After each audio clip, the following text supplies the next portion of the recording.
നവ്യനെ ഇല്ലാതാക്കാൻ ശ്രമിക്കുന്ന എല്ലാ സന്ദർഭങ്ങളിലും നയനയാണല്ലോ ഇടയ്ക്കേറലെ രക്ഷിക്കാറ്. അതുകൊണ്ട് തന്നെ അഭിയും ജലജയും പ്ലാൻ ചെയ്യാണ് ആദ്യം തന്നെ നയനെ ഇല്ലാതാക്കണം, എങ്കിലും മാത്രമേ നമുക്ക് നവ്യയെ തൊടാൻ സാധിക്കുള്ളൂ. നവ്യനെ തൊടുന്നാലും സിമ്പിളാ, ഒരു ശകല എണ്ണ അങ്ങോട്ട് ഒഴിച്ചുവിട്ടാൽ അവളുടെ കുഞ്ഞും ഇതോടുകൂടി തീരും. പക്ഷെ നയനെ അങ്ങനെയല്ല, അവൾ ഉള്ളിടത്തോളം കാലം നമുക്ക് നവ്യനെ ഒന്നും ചെയ്യാൻ സാധിക്കില്ല എന്നൊക്കെ പറയുന്നുണ്ട്. ജലജ പറയുന്നുണ്ട്, എത്ര അവസരങ്ങളാണ് നമ്മുടെ മുമ്പിൽ പോയത്, എല്ലാം ആ ഒറ്റൊരുത്തി കാരണമാണ്. കഴിഞ്ഞ പ്രാവശ്യം ആ നിർമ്മലിന്റെ ഇതും വെച്ച് നമ്മൾ ബ്ലാക്ക് മെയിൽ ചെയ്തപ്പോൾ തന്നെ ആ നയനെ കണ്ടില്ലേ, എത്ര പെട്ടെന്നാ ആ ഹേമയും കൊണ്ട് വന്ന് എല്ലാം കുളവാക്കിയെന്ന് കണ്ടതല്ലേ എന്നൊക്കെ ജലജ പറയുന്നുണ്ട് കേട്ടോ. അതിന്റെ സ്റ്റോറി നമ്മൾ ഇന്ന് അപ്ലോഡ് ചെയ്തിട്ടുണ്ട്, കാണാത്തവരൊന്ന് കണ്ടു നോക്കണം കേട്ടോ. അങ്ങനെ ജലജ പറയാണ്, എങ്ങനെയെങ്കിലും അവൾ ഇവിടുന്ന് പറഞ്ഞു വിട്ടേ മതിയാവുള്ളൂ, എനിക്ക് അവളുടെ ദേഷ്യം ഇരട്ടിച്ച് കയറാണെന്നൊക്കെ പറയാണ്. അഭി പറയാണ്, അമ്മ വിഷമിക്കേണ്ട, അതിനൊക്കെ ഒരു അവസരം നമുക്ക് വരും. ദേവയാനി ചെറിയമ്മയും അതുപോലെ തന്നെ ജാനകി ചെറിയമ്മയും രണ്ടുപേരും ഇപ്പോൾ നയനയ്ക്കെതിരാ, അത് നമുക്ക് ഏറ്റവും നല്ല അവസരം. അതുകൊണ്ട് തന്നെ നയനെ എന്തെങ്കിലും ചെറിയ ഇതുണ്ടാക്കിയാൽ അവളെ അപ്പത്തിന് അടിച്ചു പുറത്താക്കാൻ അവർ രണ്ടും ധാരാളമാണ് എന്ന് പറയുന്നുണ്ട് കേട്ടോ. ജലജ പറയാണ്, എന്നാലും ചെറിയൊരു കേസ് മതി. ജലജോളെ ദേവേനെ പറഞ്ഞായിരിക്കാണ്, ആ ഒരു അവസരം ഞാൻ ശരിക്കും മുതലാക്കിക്കോളാം എന്ന് ജലജ പറയുന്നുണ്ട്. അങ്ങനെ ജലജ താഴെ വന്നിങ്ങനെ മൊത്തത്തിലൊന്ന് റൗണ്ട് അടിച്ച് നോക്കുകയാണ്, ഇവിടെ എന്തെങ്കിലും ചെയ്യാനുണ്ടായെന്ന്. അപ്പോഴേക്കും അടുക്കളയില്ല, നല്ല തകർത്തിയായിട്ട് പാചകത്തിലായിരിക്കട്ടെ നയന. ഈ സമയത്ത് ജലജ പറയാണ്, നയന എനിക്കൊരു കോഫി വേണം എന്ന് പറയുന്നുണ്ട്. ശരി ചെറിയമ്മേനും ശരി അപ്പച്ചീന്നും പറഞ്ഞിട്ട് നയന അപ്പോൾ തന്നെ ഒരു കോഫിയായിട്ട് അങ്ങോട്ടേക്ക് വരുന്നുണ്ട്. ഈ സമയത്ത് നയനയുടെ ജലജ ഇങ്ങനെ കാല് നീട്ടി വെച്ചിരിക്കായിരിക്കും. നയന വന്നിട്ട് ആ കാലിൽ തട്ടി ആ കപ്പ് സോസറൊക്കെ ജലജയുടെ മുകളിലേക്ക് വീഴുന്നുണ്ട്. എന്താണ് നീ കാണിച്ചതെന്ന് ചോദിച്ചിട്ട് പെട്ടെന്ന് തന്നെ നയനയുടെ കവളത്ത് ഇങ്ങനെ ആഞ്ഞടിക്കാൻ വേണ്ടി ഇങ്ങനെ ജലജ ഇങ്ങനെ ആഞ്ഞടിക്കുന്നുണ്ട്. നയനയുടെ കവളത്ത് ആ ഒരു അടി കൊണ്ട പാടെ നയന അങ്ങ് വല്ലാതെ അപ്സെറ്റ് ആയി പോവാണ്. നയന കരഞ്ഞുകൊണ്ട് അകത്തേക്ക് കയറി ഓടി പോകുന്നുണ്ട് കേട്ടോ. അപ്പോഴേക്കും നവ്യ വന്നിട്ട്, നിങ്ങളാണ് എൻ്റെ അനിയത്തിനെ തല്ലാൻ എന്നെ കൊണ്ട് നിങ്ങളുടെ മുഖത്ത് കൈവെപ്പിക്കരുത് എന്നൊക്കെ പറയുമ്പോഴേക്കും ജലജ പറയാണ്, ഓഹോ അങ്ങനെ നീ എൻ്റെ മുഖത്ത് കൈവെക്കുമല്ലേ, എങ്കിലും വാടി ഒന്ന് വെച്ച് നോക്ക് എന്നൊക്കെ പറയുന്നുണ്ട്. അപ്പോഴേക്കും ദേവേനി എന്നിട്ട് പറയാണ്, അവളല്ല ഞാനാണ് നിന്റെ മുഖത്ത് കൈവെക്കാൻ പോന്നേ, എന്താ നിനക്ക് എന്തെങ്കിലും ചെയ്യാനുണ്ടോ എന്ന് ചോദിക്കുകയാണ്. ഇതൊക്കെ കേൾക്കുന്ന മുത്തശ്ശൻ വന്നിട്ട് ചോദിക്കുകയാണ്, എന്താ ഒരു ബഹളം ചോദിക്കുകയാണ്. അപ്പോഴേക്കും ദേവേനി പറയാണ്, ഇവളാരാ എൻ്റെ മരുമകളുടെ ദേഹത്ത് കൈവെക്കാൻ ചോദിക്കുന്നു. അപ്പോഴേക്കും മുത്തശ്ശൻ ചോദിക്കുകയാണ്, നീ എന്താ ജലജയെ പറഞ്ഞത്, അവളുടെ ദേഹത്ത് നീ കൈവച്ചോ എന്ന് ചോദിക്കുന്നുണ്ട്. അത് അച്ഛാന്ന് പറയുമ്പോഴേക്കും, അതെ ഇവൾ എൻ്റെ മരുമകളുടെ ദേഹത്ത് കൈവച്ചു, എനിക്ക് സഹിക്കാൻ പറ്റില്ല, എന്തൊക്കെയാണെന്ന് പറഞ്ഞാലും അവളുടെ ദേഹത്ത് കൈവച്ചോട്ട് ശരിയായില്ല എന്ന് പറയുന്നുണ്ട്.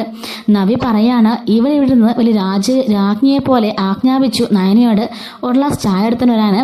ആ അപ്പാടതനുസരിച്ച് അപ്പൊ തന്നെ അവർക്ക് ചായ കൊണ്ട് വന്നു. ഇവര് കാല് നീട്ടിയിരുന്നത് അവൾ കണ്ടില്ല. ആ കാലിൽ തട്ടി ആ ചായയും സോസറും കൂടി ഇവരുടെ മുകളിലേക്ക് വീണു.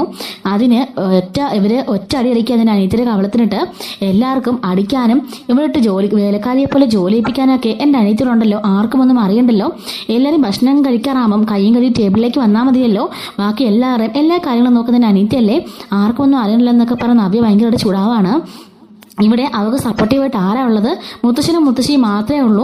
അവളുടെ അമ്മായിയമ്മയും അവളുടെ ഭർത്താവും ഇവരുടെ മകനും എല്ലാവരും അവൾക്കെതിരാ. ഇപ്പോഴത്തെ ജാനകി ചെറിയമ്മ അവൾക്കെതിരെ സപ്പോർട്ടീവായിട്ട് നിന്ന ആളാ. അവര് പോലും അവരുടെ മരുമകൾ വന്നേ പിന്നെ അവൾക്കെതിരാ.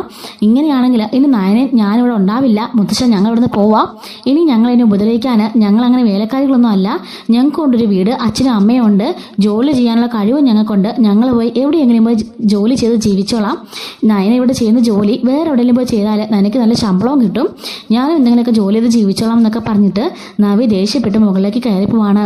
അപ്പോഴേക്കും ജലജ പറയാണ്, അവൾ ഇച്ചിരി വാശിയുള്ളവളാ, അവൾ എന്തായാലും ഇപ്പം തന്നെ ഇവിടുന്ന് പൊയ്ക്കോളും, നയനെയും എങ്ങനെയും ചൂടുകയറ്റി അവൾ തന്നെ കൊണ്ടുപോയിക്കോളെന്ന് ജലജ മനസ്സിൽ പറയുന്നുണ്ട്.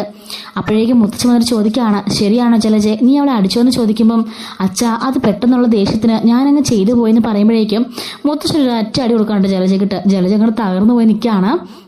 എന്നിട്ട് പറയാണ്, അല്ല നിന്റെ ദേഹത്തേക്ക് ഞാനാണ് ചായ ഒഴിച്ചെന്നെങ്കിൽ നീ എന്നെ അടിക്കുവാനെന്ന് ചോദിക്കുന്നുണ്ട്. അത് അച്ഛനെ എങ്ങനെയാണെന്ന് ചോദിക്കുമ്പം അപ്പം നിനക്ക് ഒരു നിമിഷം ചിന്തിക്കാനുള്ള സമയമുണ്ടല്ലേ, പക്ഷെ നയനാണെങ്കിൽ നീ എന്താ ചിന്തിക്കാഞ്ഞത്, മറ്റാരാണെങ്കിലും നീ അടിക്കില്ലായിരുന്നല്ലോ, നയനെന്താ നിന്റെയൊക്കെ വേലക്കാരിയാണോ, നീയൊക്കെ വന്നിരുന്ന് ആജ്ഞാപിച്ചാൽ ഉടനെ അവളൊക്കെ നിനക്ക് കോഫി കൊണ്ട് തരണമല്ലേ എന്നൊക്കെ ചോദിക്കുന്നുണ്ട്. എന്നിട്ട് മര്യാദയ്ക്ക് പോയിട്ട് നയനോട് സോറി പറയാന്ന് പറയുമ്പോഴേക്കും, ഞാൻ സോറി പറയാനോ അച്ഛൻ എന്തായി പറഞ്ഞെന്ന് ചോദിക്കുകയാണ്. അതാ ഞാൻ പറഞ്ഞത്, സോറി പറഞ്ഞില്ലെങ്കിൽ ഇപ്പോൾ നീയും നിന്റെ മകൻ ഇവിടെ നിന്ന് ഇറങ്ങിക്കോണമെന്ന് പറയുന്നുണ്ട്. ജലജ പറഞ്ഞ അച്ഛനെന്തായി പറഞ്ഞ ചോദിക്കുമ്പോൾ, ഞാൻ പറഞ്ഞത് നീ കേട്ടില്ലേ, നയനോട് പോയിട്ട് സോറി പറഞ്ഞു തന്നിട്ടുണ്ടെങ്കിൽ ഇപ്പോൾ തന്നെ നീ ഇവിടെ നിന്ന് ഇറങ്ങി പോയിക്കോ എന്ന് പറയുന്നുണ്ട്.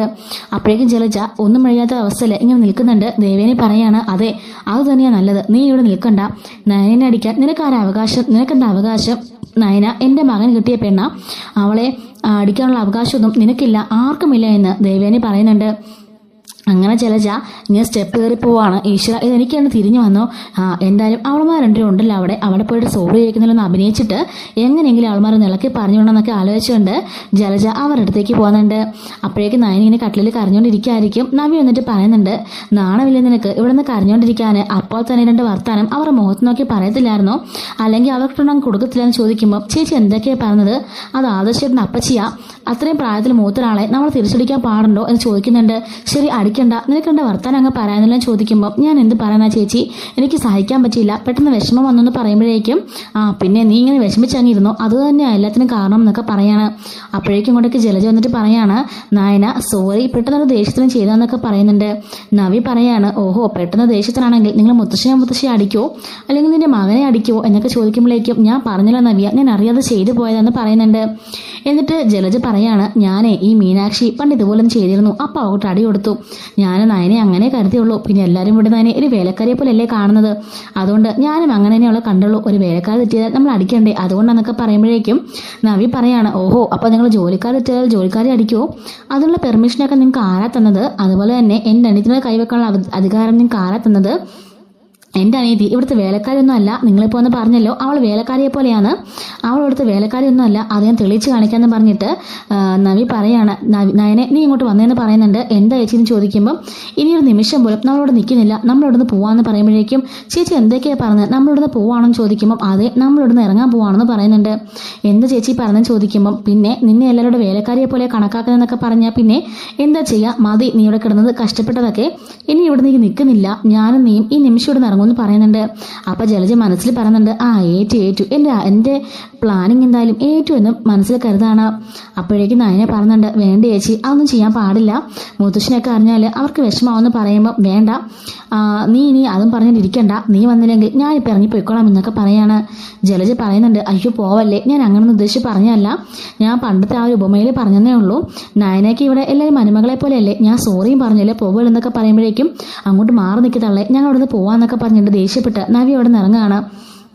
ഈ സമയത്ത് നയനെ പുറകെ പോയിട്ട് ചേച്ചി എന്താ കാണിക്കുന്നത്, നിൽക്കുക അപ്പച്ചൊന്ന് സോറി പറഞ്ഞല്ലോ, പിന്നെ എന്തിനാ പോകുന്നതെന്ന് ചോദിക്കുമ്പം ഇവരുടെ സ്വഭാവം നിനക്ക് അറിയില്ലടി, ഉള്ളില് ചിരിച്ചുകൊണ്ടായി നിന്റെ സോറി പറയുന്നത്, എങ്ങനെയെങ്കിലും നമ്മളിവിടെ നിന്ന് ഇറങ്ങിപ്പോയാൽ മതി, ഇവർക്ക് ഇനി ഇവിടെ വേലക്കാരിയായിട്ട് നീ ഞാനിവിടെ ഉണ്ടാവില്ല എന്നൊക്കെ പറഞ്ഞിട്ട് നവി ദേഷ്യപ്പെട്ട് അവിടെ നിന്ന് ഇറങ്ങുകയാണ്. അപ്പോഴേക്കും നയനെ പറയുന്നുണ്ട്, ചേച്ചി ബാ നമുക്ക് ഇവിടെ തന്നെ ഇരിക്കാം, ചേച്ചി മുത്തശ്ശൻ്റെ ഒന്നും അടുത്തേക്ക് പോകരുത്, അവിടെ ചെന്നവർക്ക് സങ്കടമാണെന്നൊക്കെ പറയുമ്പോഴേക്കും നീ ഇവിടെ നിന്നോ, ഞാൻ നിൽക്കുന്നില്ല വിട് എന്നെ എന്നൊക്കെ പറഞ്ഞിട്ട് നവ്യ ആ മുറിയിൽ നിന്നും ഇറങ്ങാൻ ശ്രമിക്കുന്നുണ്ട്. ഈ സമയത്ത് അവിടെ ദേവ്യാനിയും മുത്തശ്ശനൊക്കെ നല്ല കലിപ്പിൽ നിൽക്കായിരിക്കും. അപ്പോഴാണ് ആദർശ് അങ്ങോട്ടേക്ക് വരുന്നത്. ആദർശ് വരുമ്പോഴേക്കും ഇവരുടെ സ്വഭാവം കണ്ടിട്ട് എന്താ അമ്മേ എന്താ പറ്റിയെന്നൊക്കെ ചോദിക്കുന്നുണ്ട്. അപ്പം ദേവ്യാനി സംഭവങ്ങളൊക്കെ പറയാൻ കേട്ടോ. അപ്പം ആദർശിന്റെ പ്രതികരണം എന്താണെന്ന് അറിയാൻ വേണ്ടി അടുത്ത എപ്പിസോഡിൽ വെയിറ്റ് ചെയ്യേണ്ടി വരും. അപ്പം ഞാനത് അടുത്ത വീഡിയോയിൽ അപ്ലോഡ് ചെയ്യുന്നതായിരിക്കും.